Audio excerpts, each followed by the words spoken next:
Bora ler a Bíblia hoje? 1% do seu dia, só 15 minutinhos para Deus. Eu prometo que vai ser de grande ganho, de grande valia para a sua vida. Tanto a sua vida espiritual, como a sua vida pessoal, a sua vida profissional, a sua vida familiar, né? A palavra de Deus, ela nos alimenta de uma forma que não é como esse alimento que a gente consome para nutrir o nosso corpo, que a gente come hoje e amanhã a gente lança fora e os efeitos dele duram muito pouco. A palavra de Deus, ela nos alimenta e nos fortalece e ela sempre deixa em nós algo que vai ficar para a eternidade.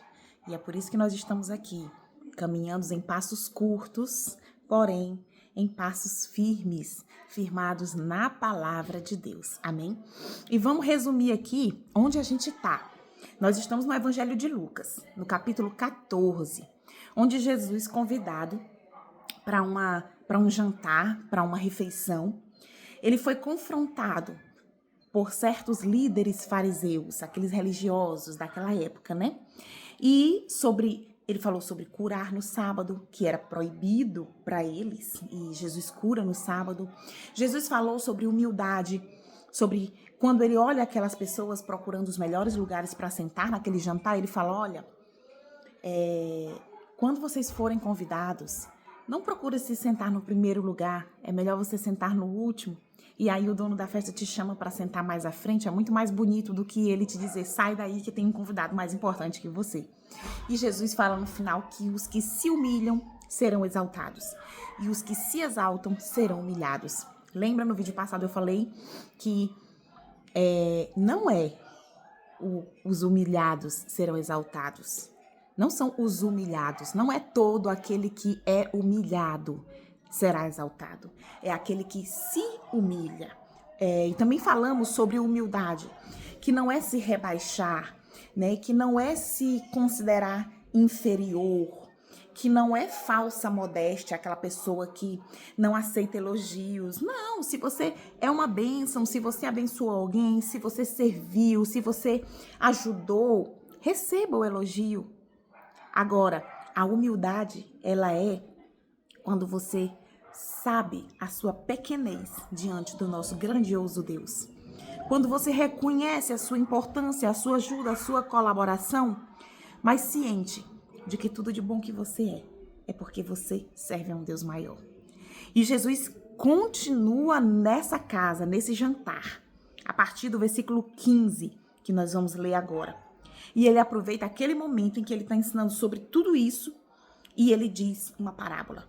A parábola da grande ceia, que nós vamos ler a partir de agora. Abra sua Bíblia aí comigo. Eu volto hoje à minha versão NTLH. Melhor. É isso, na minha versão NTLH, que é a versão que nós estamos lendo desde quando a gente começou esse projeto. Lembra? É uma versão de uma linguagem mais facilitada, de uma linguagem mais popular, mas que diz a mesma coisa das outras versões, apenas com palavras mais comuns, como, por exemplo, em uma versão mais rebuscada, você vai ouvir vereda, enquanto na versão NTLH você vai ouvir caminho, que é a mesma coisa. Em uma versão mais rebuscada, você vai ouvir Jesus dizendo, vós sois o sal da terra. Em uma versão NTLH, você vai ouvir Jesus dizendo, vocês são o sal da terra. Então, é uma questão de linguagem, tá? Mas não existe uma Bíblia falou uma coisa, outra Bíblia falou outra coisa. As Bíblias têm que falar a mesma coisa, ok? Então, vamos lá. Abra sua Bíblia aí. Evangelho de Lucas, capítulo 14. Vamos ler a parábola da grande festa ou da grande ceia, a partir do versículo 15, que diz assim. Um dos que estavam à mesa ouviu isso e disse para Jesus. Ouviu isso o quê, gente? Ouviu isso que está nos versículos anteriores que Jesus acabou de falar sobre humildade. Não procurar se sentar nos melhores lugares da mesa. Não procurar status, não procurar posição, não procurar se expor, se exaltar. E aí continua, olha só. Um dos que estavam à mesa ouviu isso e disse para Jesus. Felizes os que irão sentar-se à mesa no reino de Deus. Então Jesus disse, Certo homem convidou muita gente para uma festa que ia dar. Ó, Jesus começou a falar a parábola. 17. Quando chegou a hora, mandou o seu empregado dizer aos convidados: venham, que tudo já está pronto. Mas eles, um por um, começaram a dar desculpas. O primeiro disse ao empregado: comprei um sítio e tenho que dar uma olhada nele. Peço que me desculpe. Outro disse: comprei 5 juntas de bois e preciso ver se trabalham bem. Peço que me desculpe. E outro disse: acabei de casar e por isso não posso ir. O empregado voltou e contou tudo ao patrão. Ele ficou com muita raiva e disse: vá depressa pelas ruas e pelos becos da cidade e traga os pobres, os aleijados, os cegos e os coxos. Mais tarde o empregado disse: patrão, já fiz o que o senhor mandou, mas ainda está sobrando lugares. Aí o patrão respondeu: então vá pelas estradas e pelos caminhos e obrigue os que você encontrar ali a virem, a fim de que minha casa fique cheia. Pois eu afirmo a vocês que nenhum dos que foram convidados provará o meu jantar. Olha que parábola curiosa e interessante que Jesus vai contar naquele contexto onde tinham vários fariseus, vários judeus. Lembra quem eram os fariseus? Aqueles rabinos, né? Aqueles homens com aquele chapeuzinho, com aquelas capas, aqueles homens muito religiosos, descendentes de sangue de Abraão, povo escolhido de Deus. Gente assim, muito, né? Muito religiosa. Gente que, bom, eu já tô salvo. Só em eu ser descendente de Abraão, eles diziam assim, né? Então, era ali que Jesus estava, num jantar daqueles. E depois de Jesus dar vários ensinos contrariando os fariseus, um deles diz: Senhor, quem vai sentar-se à mesa no reino de Deus, já que estamos falando de um banquete, né? E ele diz: felizes os que irão sentar-se à mesa no reino de Deus. Nem a intenção dele, ele estava querendo dizer assim: felizes nós que vamos nos sentar à mesa no reino de Deus. Mas Jesus vem trazer uma parábola, dizendo que muitos foram chamados, mas a ocupação que preenchia o coração deles impediu que eles sentassem à mesa do reino. Porque Jesus conta uma parábola onde um homem dá um grande banquete. Este homem é Deus. É o nosso próprio Deus, que tem um grande banquete para nos oferecer. Meu esposo, ele costuma dizer que quando a gente conheceu o Evangelho, né, assim, de forma profunda, tá, gente? Porque tem muita gente banalizando o Evangelho, né? E por muitos anos nós dissemos que conhecíamos a Deus. Não que hoje a gente conheça plenamente, mas a gente tem buscado conhecer mais e temos buscado nos rasgar mesmo diante de Deus e nos abrir para que Deus, mesmo conhecendo o nosso ser, mas que a gente se derrame diante dele, que a gente se exponha diante dele. Então, o meu esposo, ele tem dito que conhecer verdadeiramente o Evangelho nos traz um desejo de fazer com que os outros também conheçam. Assim como se nós estivéssemos em um banquete tão gostoso, tão delicioso, tão cheio de coisas gostosas, que até os nossos inimigos a gente queria que estivesse ali compartilhando aquele banquete. Você consegue imaginar? Você está em um lugar, em uma mesa tão farta e tão deliciosa e tão agradável, em meio a pessoas agradáveis, em um ambiente agradável, tão preenchido de tudo de bom, onde você não sente nada de ruim, nem lembra de coisas ruins, um ambiente tão maravilhoso que você deseja que até seus inimigos estejam ali. Eu acho que é a melhor comparação que eu posso dar do Evangelho. É isso. É uma sensação de preenchimento, é uma sensação de satisfação tão grande que você deseja que até o seu inimigo esteja também recebendo isso que você está recebendo. E isso, meus irmãos, não é nada que nós possamos fazer, porque a nossa carne deseja o mal. É natural da nossa carne sentir inveja, raiva, ódio, né? Mas quando o Espírito Santo de Deus passa a habitar em nós, e isso se dá quando nós entendemos quem Ele é e permitimos que Ele conduza a nossa vida, quando o Espírito Santo passa a habitar em nós, é Ele que desperta esse amor incondicional pelo próximo, de fazer sem esperar nada em troca, de oferecer mesmo a quem antes só te ofereceu ódio, só te ofereceu raiva, só te ofereceu tapa, né?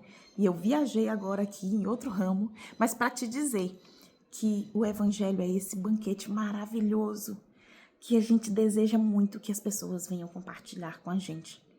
Só fazendo essa comparação com o reino de Deus. Se o evangelho aqui é isso, imagina o grande banquete no reino que nos espera. É algo maravilhoso que a gente não consegue nem descrever. Mas Jesus traz essa parábola para nos falar desse grande banquete que nos espera, né? E que Deus preparou esse grande banquete.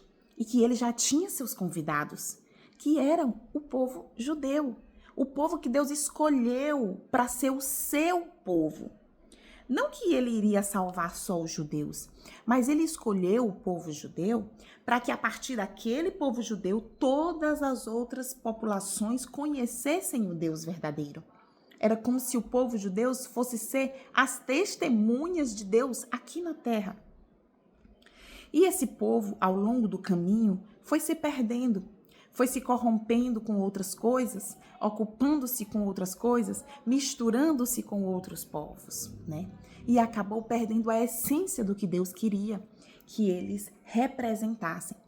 Esse povo judeu, descendente de sangue de Abraão, se você não conhece a história de Abraão, lá em Gênesis, a partir do capítulo 12, conta a história desse homem escolhido de Deus, cuja promessa foi que ele seria pai de uma nação escolhida. E dessa descendência veio o nosso Salvador Jesus. Jesus era um judeu.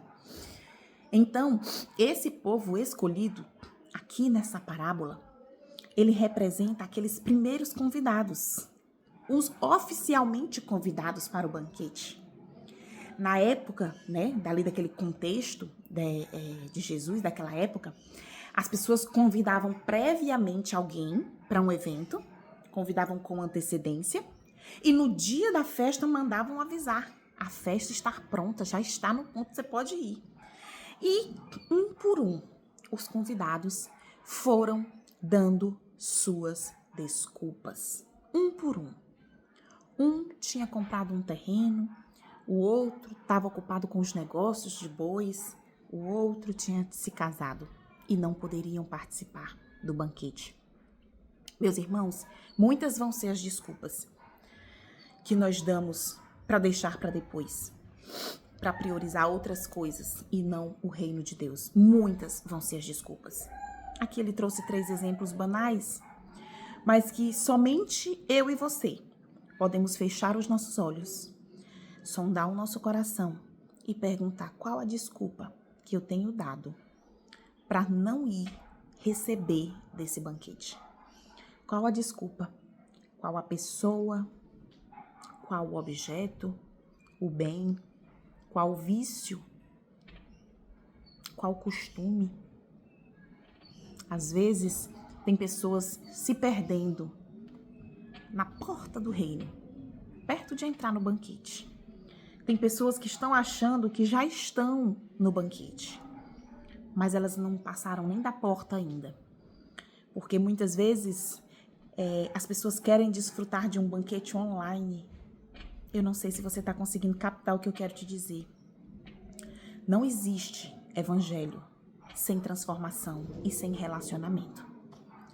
Não existe eu conhecer muito da palavra e ficar só na teoria, só na leitura dos livros, só no online, só curtindo lives de cultos, só curtindo postagens de pastores, Se eu não tenho algo que a Bíblia fala, que é o ferro afiando o ferro, que é um relacionamento próximo com Deus e com o meu próximo.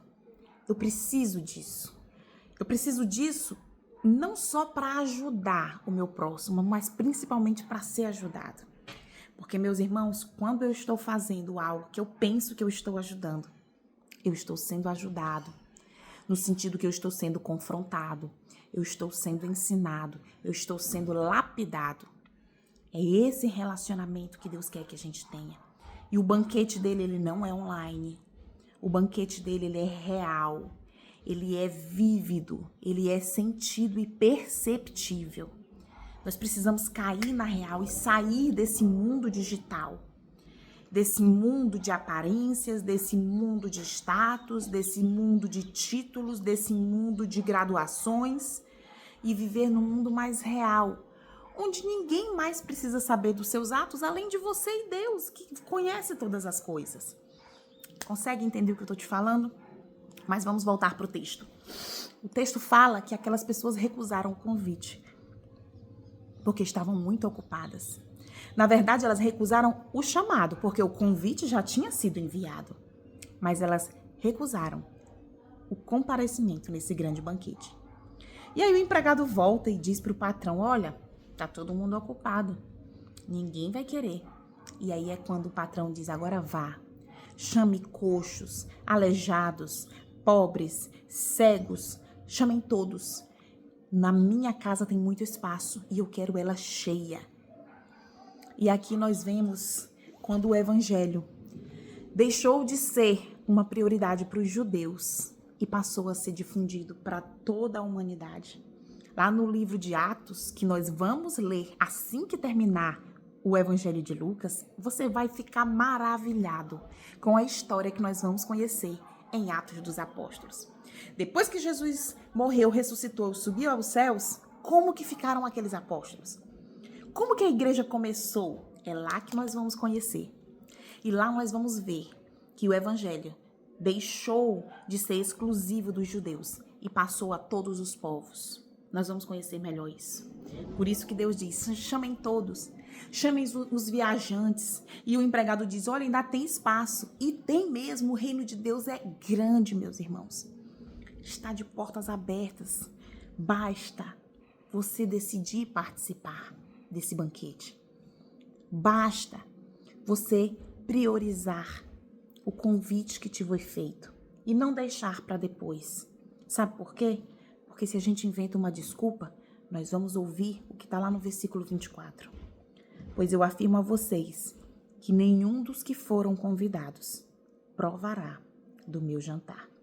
Eu oro para que o Senhor consiga despertar em nossas mentes aquilo que tem nos afastado dele, aquilo que tem tapado os nossos ouvidos de escutar a sua voz, aquilo que tem fechado os nossos olhos para enxergar o que ele quer que a gente faça. Que o Senhor permita que nós possamos ver a cada dia mais onde a gente precisa melhorar e que nós possamos caminhar junto com os planos dele a cada dia. Fica com Deus e amanhã nós temos mais 15 minutinhos, mais 1% do nosso dia para Deus. Amém?